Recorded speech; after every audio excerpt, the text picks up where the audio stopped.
So thank you for joining us all today. We're thrilled to have our special guest speaker with us, Agyapong-Hooks. She is a senior consultant in diversity, equity, and inclusion and HR. How are you? How are you doing today? I'm wonderful. Thank you for asking, and hopefully you are feeling better by the moment. Thank you. I'm excited to have you here with us as well, and eager to learn from your insights on how to foster workplace equity. I've placed a poll in the chat for our participants. It'll only take a moment and it'll help us get a better understanding as to who our audience is today. So before we get started, I'll give you a quick overview of Factorial. So we're an HR software company focused on empowering people teams to streamline various aspects of their work. So from time and attendance to applicant tracking, performance reviews, and more. So our goal is to provide HR professionals with the time they need to focus on what truly matters. It's their people at the end of the day. So there's going to be a slide at the end of today's presentation for you to scan and book your free demo with Factorial and a 14-day free trial, and as well as Alma's QR code for HRCast. All right, so Alma, you have an impressive background with over 10 years of experience in strategic planning, employee engagement, and culture change management. It's truly remarkable. So could you share with us more about your current company, HR Knowledge Source, and how your journey led you to become a senior level consultant specializing in diversity, inclusion, culture, and equity? Yeah, absolutely. So before talking about me, hi everyone again. I'm going to talk a little bit about HRKS, also known as HR Knowledge Source. So we are a minority owned, woman owned, small business of the year, faith-based company. Super excited to be a part of this organization. And we have 4 primary components, or we call them centers of excellence. So that's DICE. We call it DICE. It's your diversity, inclusion, culture, and equity. We have HR projects, we do recruitment and staffing, and then we do all things talent management, from like leadership coaching to succession planning to management programs, as well as employee programs, because as managers are developing, so do employees need to develop. And as you see, we've won some awards, just a really amazing, amazing company, and I'm excited to be a part of it. Now, you asked, how did I become a part of it? Well, we're going to talk about that as far as like key challenges, misconceptions, how I fell into consulting, being culturally proficient in learning more about communication, and then also best practices are what we're going to cover today. But as far as, a little bit about me, I'll start with the fact that I'm originally from Miami. And that means I'm a city girl. I've always loved and been intrigued by culture and how it influences people and their decisions. And someone might think like, okay, what does that have to do with you being a senior consultant? But it has everything to do with me just naturally being curious and intrigued by culture. So like living in Miami, I literally could go from having arroz con pollo with some of my friends to celebrating Shabbat dinner with some of my other friends, right? Like you really get amazing exposure. And so that went on to me going to college. And going to college, I decided to go to an HBCU, so a historically Black college or university, Tuskegee University. And that was a place where everyone mostly looked like me. And I went from that to going straight into corporate America in Fort Wayne, Indiana, which was the complete opposite. And so that was an experience within itself where I, in many regards, became someone's first Black friend. And that also intrigues me about culture. And it intrigues me enough to go back for my master's in business and focus in global management, because I knew like, there's something here. I really enjoy this, and I think it could impact business for the better. And I wanted to understand the nuances that come with managing a global team and also like the strategies around it. And I had a plan, Pauline, right? I'm not sure about you, but some of us are like, by this age, I'm going to do that. By that age, I'm going to do this. And so in my head, by the age of 30, I was going to be a VP for a multinational corporation. And I was going to be jet setting the world, right? But then I met a boy, got married, had a baby, and things changed. And then the baby became the number one focus of my world. But while I was in corporate America, I did various really cool projects. I was, a big staple in change management. I was known as the culture cleanup lady. So if there were areas that were struggling with culture, I would clean it up. That's how I got my exposure there. Employee engagement was a huge focus of mine, being in HR, and then, HR leadership and strategic planning. When I left, because I had a child, that's how I was introduced to HRKS. So that whole story is how I was introduced to HRKS. And within that, our CEO is amazing. Cherie Knowles is absolutely amazing with truly getting to know her people and understanding their strengths. And that's how she really understood that inclusion, diversity, talent management, helping people live in their strengths was one of my strengths. So during this time, I've gone back to become a DEI practitioner, a certified facilitator, an EEOC investigator, so I can understand the law that supports these behaviors. And I would say out of all of that, the coolest thing is I'm a millennial boy mom, and I have a career that can support being the type of mom I want to be. And I think all of that is the lens in which I approach equity, inclusion, belonging, and diversity. So thank you for asking. Yeah, thank you for sharing.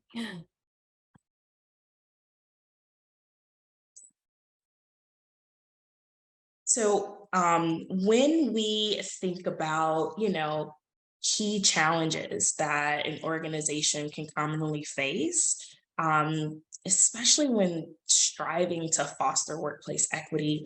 And all of these are going to be topics that Pauline and I talk about, everyone, because these are like very relevant and very much things I hear when I go into organizations. But before I talk about equity, I want to start by defining workplace equity, because there are a lot of misconceptions out there, which we're going to talk about.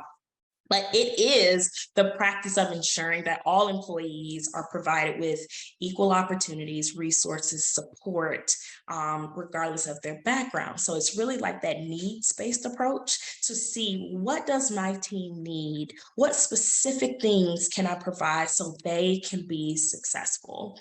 Now, when you think about equity, look past the moral implications, like, okay, it's nice to do that, but how does it impact the business? And it's important because it allows everyone to have the opportunity to shine, contribute towards an innovative environment. That's where we get the bang for our buck, right? Like that's how equity really starts to shine, because we get that competitive advantage. It's a part of the strategy. So now that we've anchored in what the definition is, when we think about challenges, I will say a huge challenge is lack of resources is one, for sure. Like you can want to do the world, but if you don't have the budget, if you don't have the support, then that obviously is really difficult. I will say you often have people or leaders where their words and actions don't align. And when that happens, you don't necessarily have a whole lot of buy-in from everyone else because they're not believing you. And that can come from various reasons, but I've seen that being a huge one. I would say another one is fear of conflict. Now, I would love to hear from all of you, if you can, in the chat, how many of you have a fear of conflict? You can just say yes or no. Yes or no. Would I be able to see that, Pauline, if they put that in the chat? Awesome. Yeah, definitely. Let's see. How many of you have a fear of conflict?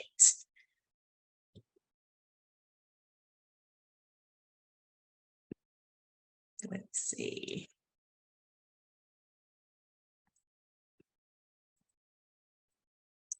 I'm not quite seeing Yeah, it. I think it's impossible that no one Okay. has. Right. If so, come up here and teach me, right? Yeah, it's just your ways. Um, Right. Well, while people are thinking about it, fear of conflict is definitely something that gets in the way because when we're talking about creating an equitable and inclusive work environment, that means we're challenging the status quo. We're looking at systems and structures that used to work that might not work or serve us the way we need it to now. And that can cause some issues. People can feel like they're letting go of something that so often works before. mhm. They're saying that the chat option is disabled. That's why. Oh no. Oh, it's the Yep, Q. I think it's the not a Q. problem. I felt you all in spirit, so thank you for responding. Okay, one person got it. One person put, okay, so we face fear of conflict and mismatch of actions at our workplace. How do you improve that? Great question. You start one thing at a time. So I will say when you have 5 different topics or focuses, that's going to happen.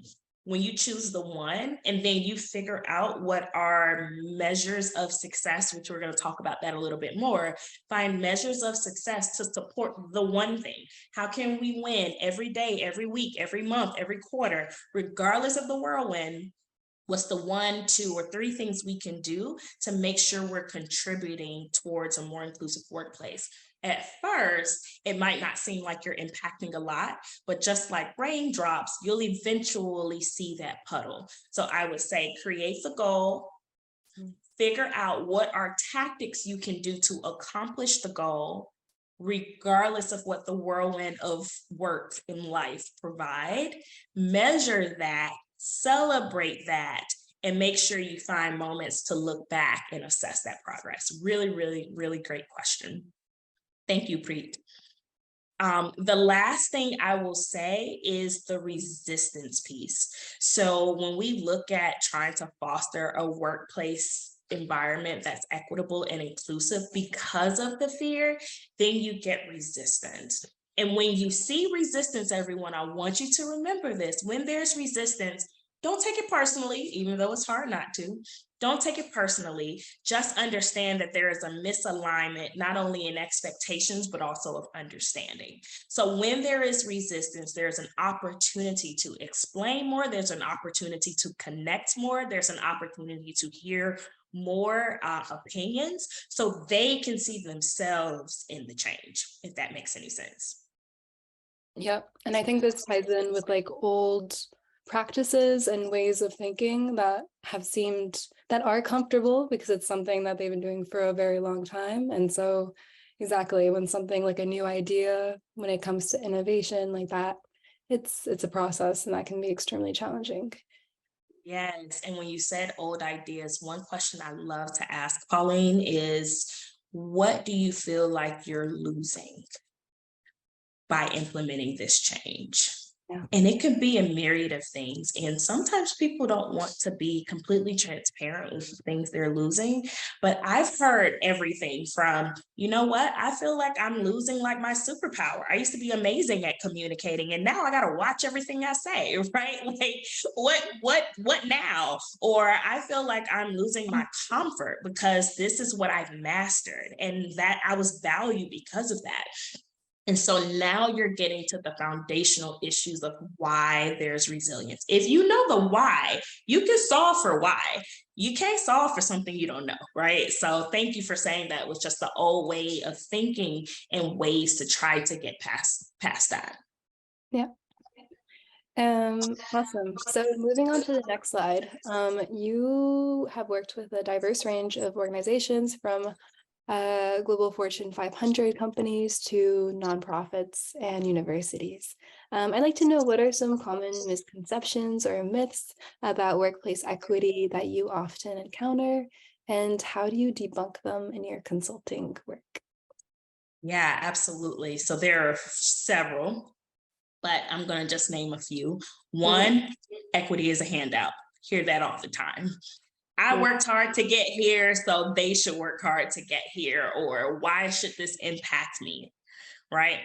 DEI only matters for companies that lack diversity. That's something I hear. So when I go into companies that seem to be fairly diverse, for sure, it's like, okay, great job, but how are these people feeling? How are these people growing and thriving at this organization? Because the diversity piece is really just the first step. That's the first box to check. Equity and equality are the same thing. Pauline, have you heard that one before? Yeah. Right, hear that one all the time, and it is not, as we've established. Equity only benefits minority groups. So you have some people that feel equity is only for minorities, and minorities fill in the blank there. And so one example I love to use is curb cut. Are you familiar with the curb cut? No, I'm not. Okay, so the curb cut is, like on a sidewalk, how it dips down and allows you to like push a stroller easily, Yeah. or a shopping cart or something like Right. that. Well, the curb cut was initially created as an equity initiative. It was created for people with physical disabilities so they can roll up better with their wheelchairs and all of Right. these other things. Okay. How many of us use that curb cut now, whether we have a disability or not, right? Like moms with strollers and, shopping carts, or people on crutches, like all of those things. So that lets you know equity does not only benefit the minority group, it might help the minority group first, but it ultimately elevates the organization and the people a part of that organization. Another one, that equity stuff is too expensive because people automatically think about like outlandish accommodations. Whereas, and we're going to talk about this in a little bit, equity could be a mentorship program. Equity could be, what are your sponsorships looking like? What are they like? What's your talent management process? When's the last time you've assessed your demographics to see how everything is falling? So equity takes intention. It's not always expensive. And then HR and DEI is the same thing. I wish I could get feedback from everyone to see how many times we've heard this, especially if we're HR leaders. I mean, a lot of people think it's the same thing. Right. And it is not. DEI helps as oversight for HR because HR is very compliance driven, even though it focuses on various facets, but DEI comes in to make sure that there is, of course, equity and inclusion, and it just adds an additional lens. One thing I will say before going on to the next is, one thing I do with my clients is I talk through those type of misconceptions. I show them, I give them success stories. I challenge what they're thinking and why they're thinking it. I ask a lot of whys. It's something I like to do called the 5 whys, because typically if you keep asking why, you're going to get to the foundation of why they feel that way. Perfect. All right, so getting into the slide, you've emphasized a lot in your role the importance of cross-cultural and cross-generational communication to improve workplace culture. So if you could walk us through these tips that you have here, and on insights to fostering effective communication in diverse work environments.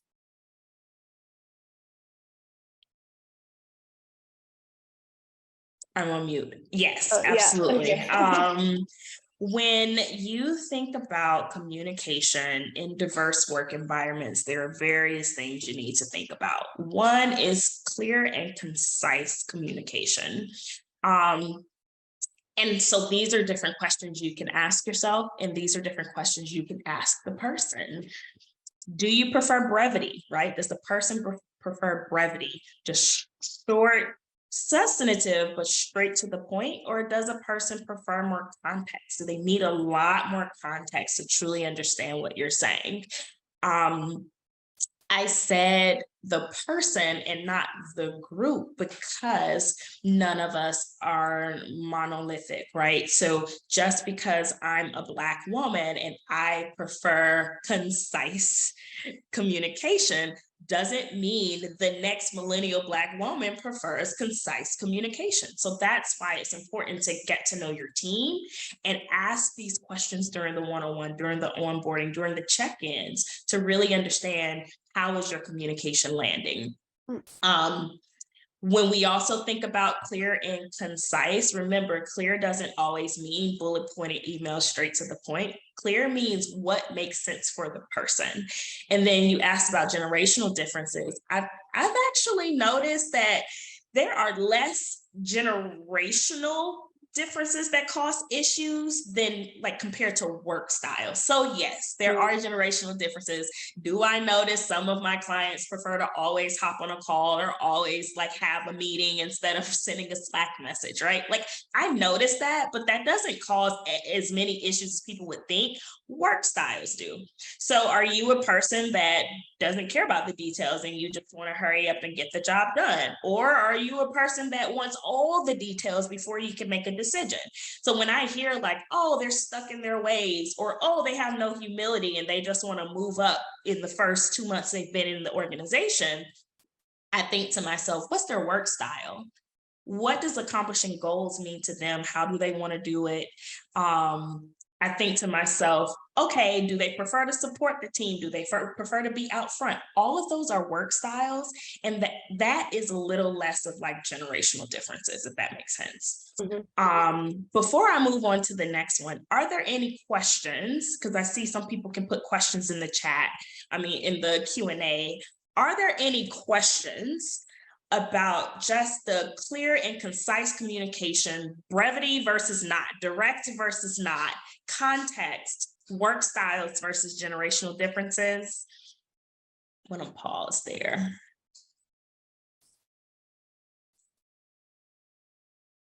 I'm looking.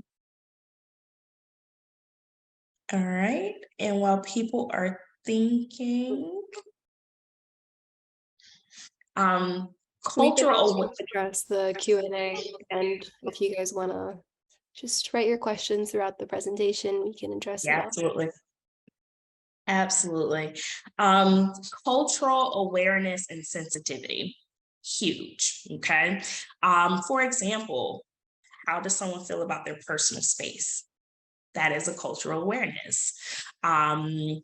Pronunciation of names. Are you making an effort to learn how to not only spell but pronounce someone's name, or are you automatically giving them a nickname? Okay, so keep that in mind. We're not giving nicknames unless they tell you you can, or y'all are best friends, okay? So just meeting someone and you can't pronounce their name is not a reason to just give them a nickname. Another thing could be religious accommodations. How are you accommodating them during that time, right? Like, are you planning for it? Are you scheduling meetings during Passover? Are you scheduling late night phone calls or meetings during Ramadan? Like, are you cognizant of these things? Dress codes. Pauline, you would be amazed how many times I see dress code policies that are like, oh, gender neutral dress code policies. Awesome. That's amazing. Oh, yeah. Does your team know that? Right? And then when you ask the team, they're like, what? I have no clue what that is. Another question is, what exactly does that mean? Like, is it defined or is it just labeled as gender neutral dress code policy? Because if someone were to if a non-binary person comes to work in a dress one day and a pantsuit the next, are you okay with that, business owner, leader? Are you okay with that person interfacing with clients that way as well? So these are all questions that you would ask regarding like equity and cultural awareness. But you also want to be cognizant of the nonverbal. So, some cultures use their hands a lot, some don't. Some hand gestures mean something in one place and not the other. So just, again, not only studying those things, but keeping the door open so your team feels comfortable to bring that communication to you.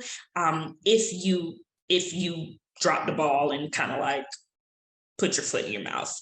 If you make mistakes, your team feels comfortable coming to you. And just a heads up with the cultural celebrations, make sure you have a committee, a team, a part of that, especially the impacted parties of that culture, a part of the planning. It shouldn't just be you. It shouldn't just be senior leadership.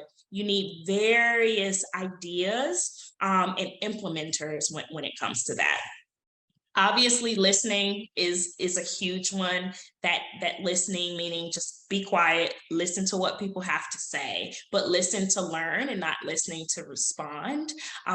Empathy. So sometimes when we hear something we don't really want to hear or don't understand, we have the likelihood to defend, discredit, deny, minimize, discount. That's not what we want to do.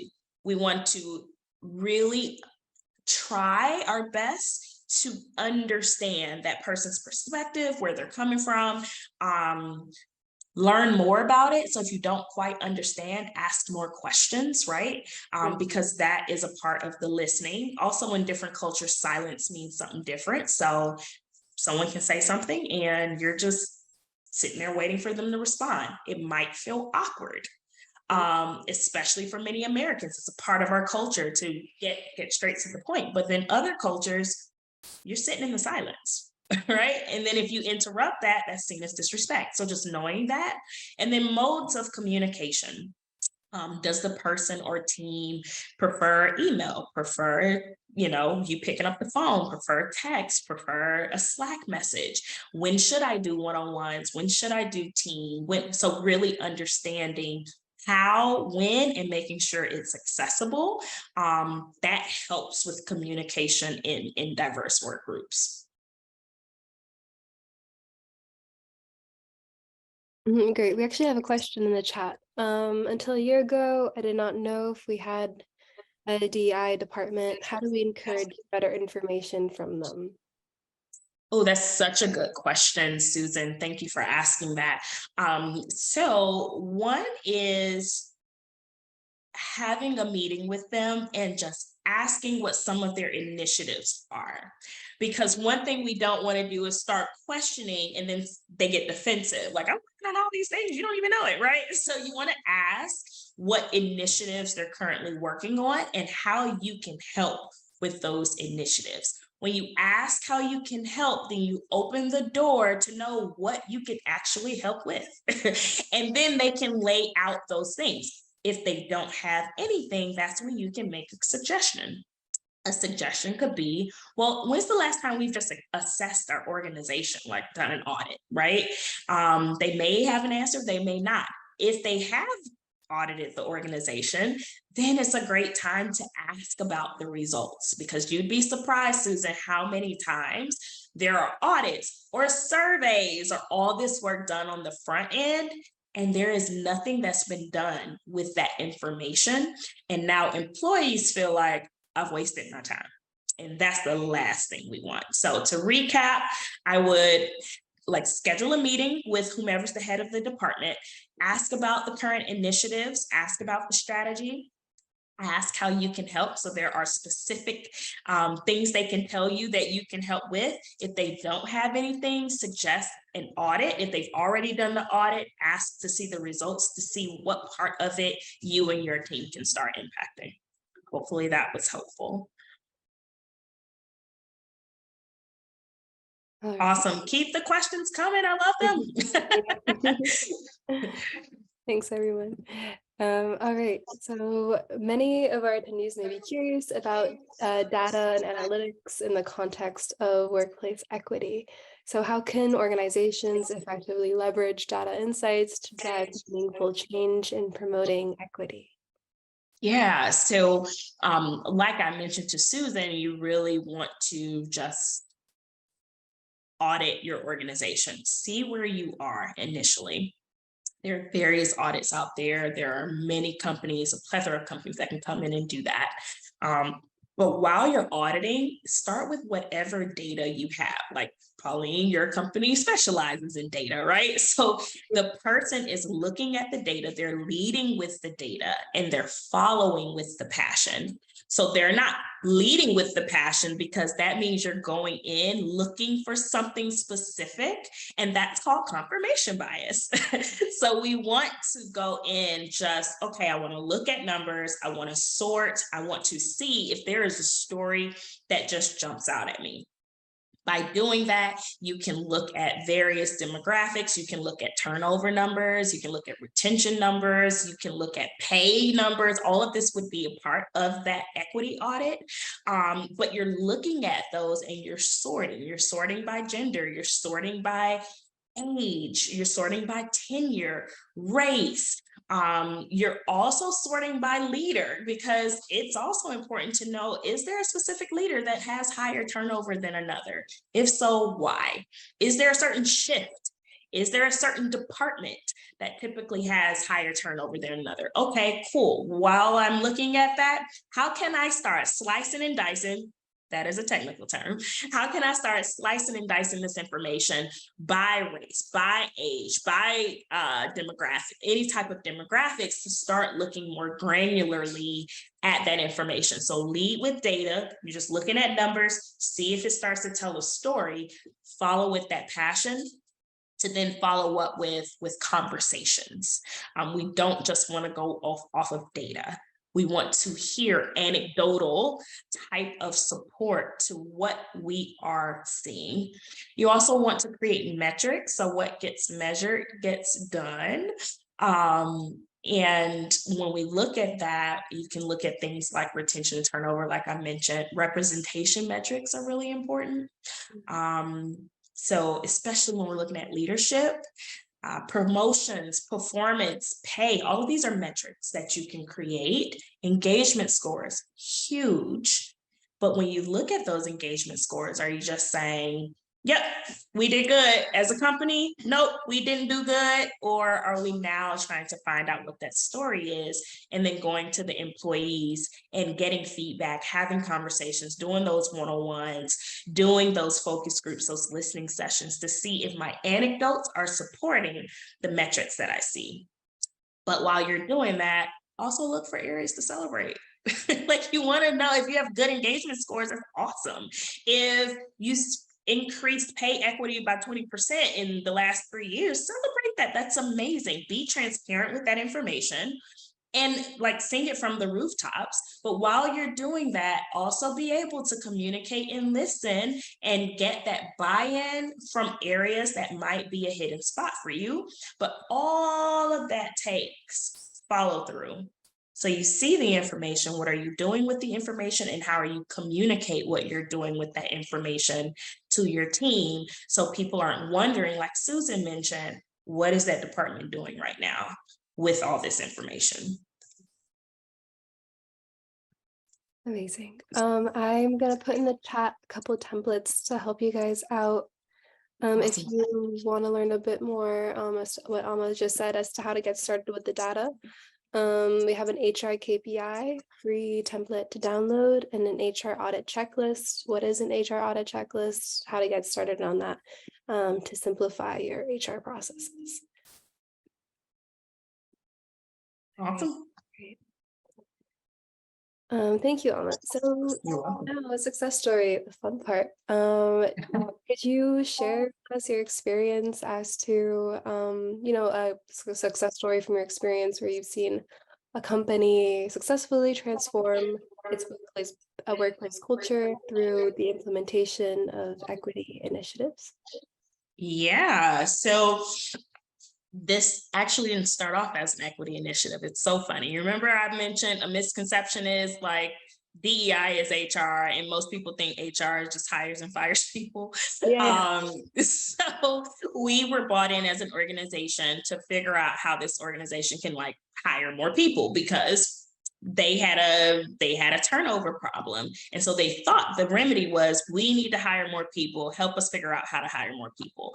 But after doing a lot more research, auditing, all of those things, Pauline, we saw you don't have a recruiting problem, you have a retention problem. You're recruiting almost 1,000 people a year, you're not keeping those people, right? Mm. And that's always an interesting conversation, because recruiting is more of a them problem, retention is more of a me problem. So Mm. you also have to communicate like, yeah, you're kind of a part of the problem. And so we started looking at a lot of their systems. So we went around, we not only did an HR audit, we started brainstorming ideas around how to improve the retention little by little. So going to Preet's question, we started planning and saying, how is this a part of the strategy? So managers who are busy won't be like, why do I need to even talk to my people right now? We have things to do. It's a part of the strategy that then links into profit margin, because the more people we lose, the more money we lose.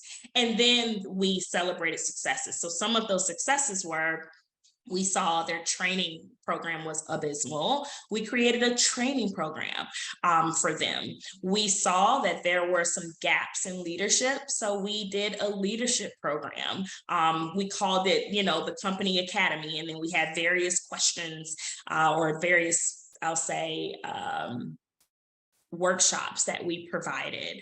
Along with that, we were able to recruit someone for HR, which was their first person of color, right, in that position. So going back to that equity piece, we were able to adjust pay and all of these things that quickly unfolded, and we increased retention by like 25%, which is amazing. But it was a multi-pronged, multi-year approach that started with just come in and help us hire more people. So we were really proud of that. Oh, good. And how are they now? Their performance? I mean, you can obviously see that like with the diversity initiatives, there's going to be like a positive increase in their performance and their underlying business strategy, right? Like it really goes hand in hand. Yes, it does. And Pauline, they were able to cut down on some of like the incentive programs that they had to try to keep people to stay at any point possible. They were able to save money there because they were able to increase pay or increase development and all of these different factors that ultimately, to your point, impacted the bottom line. Yeah. Okay, very interesting. Yeah. All right. Now, considering some of the strategies we've discussed for fostering an equitable culture, it's clear that sustaining one can be quite challenging. So can you share with our audience some of the best practices and takeaways to ensure, long-term workplace equity and some guidance, seeing from, the success story that you just shared? And, from your experience, starting with the early stages as to how to really get this conversation started with the people you need to talk to in your company to make it happen. Yes, yes, yes. And I just want to pause and say thank you again, Pauline, just for having this and doing something slightly different. Because we often attend webinars and trainings and all of those other things, but we don't always get to leave with like those practical actions that we can walk away with. So this is just amazing. Thank you again for it. I would say when I am going into an organization, the first thing I want to do is ensure leadership commitment, and not just from what they say, because again, one of the challenges is actions not aligning with words. So I want to see how it's integrated into their business strategy. What does diversity, equity, inclusion help them solve for within their business strategy? So I want it linked to some type of money. I want it linked to income or some type of initiative like retention, which again equates to income or the lack thereof. I want to make sure they're thinking about this as like a safety initiative, where everyone would be included. Everyone has to do their part. I will say another best practice. So once we say, okay, ensure leadership's commitment, how is it connected to the strategy? Assess the organization. I like to say inspect, measure, because what gets measured gets done. And then you are going to audit, challenge, and then just rinse and repeat. You're going to consistently move to different parts of the business to assess, to measure, to challenge, to audit. And when you think about that, does like, for example, does every leader have an inclusion or equity goal in their evaluation? That's a way to start integrating buy-in, start integrating the expectations within each person in the culture. Um, Another one, of course, is accountability and reporting. So once you have assessed, like we talked about, we have, done the audit, we've seen the results. What are some metrics that you can measure around the accountability and the reporting? How can you continuously communicate what you're working on, and what your goals are? Because people want to see that and buy into it. So creating goals. And around that, you got to upskill your leaders and your employees. That's where the training comes in. That's where the coaching comes in, because are your leaders ready? Like at HRKS, we do a leadership readiness assessment in addition to our DEI assessment, which is the same as an equity audit, because a lot of times we hear the employee's perspective. We don't always hear the leader's perspective and how they're ready for this huge change initiative. So during that, we want to upskill them through different trainings, and the employees as well through coaching. And then finally, you want to develop a communication strategy. What are you going to communicate to your team? How often are you going to communicate to your team? When are you going to open it up for feedback? What are those feedback loops going to be? How are we going to have courageous conversations? Are we trained to have courageous conversations? Are we trained to interrupt bias in the moment? Are we trained to do that? But what's the strategy behind communicating, even when it's not good news? How are we going to communicate that? Or are we going to only communicate when it's like, something happening in society? So I would say some of those are it. And then finally, I always call this equity the talent edition. So looking at how you're developing talent and making sure everyone has access to it. So when you think about that, networking opportunities, right? That gives access to important relationships. When we think about informal rapport and relationships, that is, how can we help mitigate bias and extend more grace through exposure and interacting with people at different levels? Sponsorship, right? What does that look like in your organization? What does your organization do to help create sponsors, to help create mentors, to help create that exposure? Because it doesn't always organically happen. And when it does, it's typically with people that look the same. Clear and customized feedback. Are we continuously giving feedback so people can grow and develop? And then finally, what does your peer support look like? That can be mentorship programs, that can be small groups, that can be ERGs, BRGs, any type of resource groups, but are we intentional and are we planning for it? That is how we help to cultivate talent where everyone has access, not just the few, and they do what they want with that opportunity. I can pause there before we end. Any questions about that?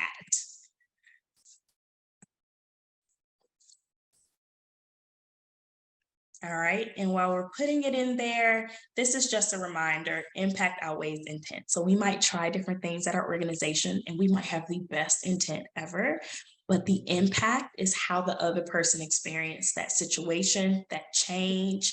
And we need to be open to that feedback and understand how they're experiencing us, how they're experiencing this initiative, this change matters more than what our intentions were. Remember that with any equity initiative, because it's making you put the person or the experience before what your intentions are. So impact outweighs intent. So we'd love to do this insights into action and just like a reflection on maybe one thing you learned today. Do we have a way for them to put that somewhere? Just one thing they learned today? Yeah, it would be in the Q&A. Okay, So, awesome.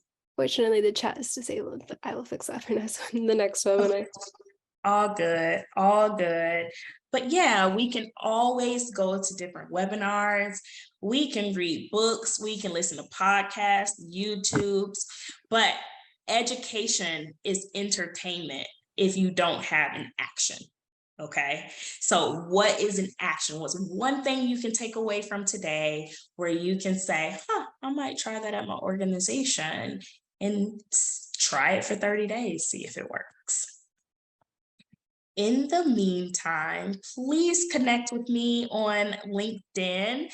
If you want a copy of this presentation, please scan this QR code because we will send you a copy of this presentation, and you could learn more about our organization or learn more about how we can possibly help you. But at the very least, please connect with me on LinkedIn. I would love to grow our network and chat. Yes, I will put your LinkedIn handle in the chat right now for people to connect immediately. Awesome. Oh, awesome, Susan. I'm so happy you're going to have a meeting with the EDI team and start asking questions. Yes, yes, yes. Ask questions, open-ended questions, not, so why aren't you doing XYZ? We don't want to ask those type of questions.